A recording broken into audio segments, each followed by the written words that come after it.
50 টাকার কালার দিয়ে আজকে আমি কার্ডবোর্ডের উপরে একটা ড্রয়িং করব। তো চলো দেখি কীরকম হয়। সাধারণভাবে আমি অনেকটাই কম আর্ট করি এবং দেখা যায় যে বছর ঘুরে 2-3টা ছবি সামথিং এরকম হবে।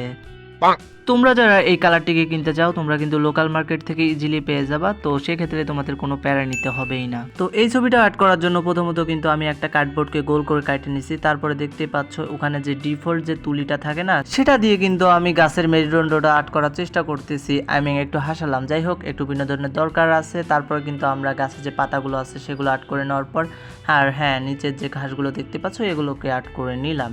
আর্ট করতে করতে আমি তোমাদের সঙ্গে একটা জিনিস শেয়ার করি, সেটা হলো আমি কিন্তু 2 বছর থেকে প্রায় আর্ট করি না বলে চলে। অর্থাৎ 2 বছরে যে আমি ভাই 5টা আর্ট করছি নাকি আমার সন্দেহ আছে। ক্যামেরা স্ট্যান্ডের নিচে কিন্তু আমার আর্ট করতে একদম বিরক্ত লাগে, যার কারণে কিন্তু আমি ছবির যে ডিটেলস থাকে না সেটা আমি ক্যামেরা স্ট্যান্ডের বাইরে অর্থাৎ ভিডিও না করেই করেছি, যেটার রেজাল্ট হয়তো তোমরা এখন দেখতেই পাচ্ছ।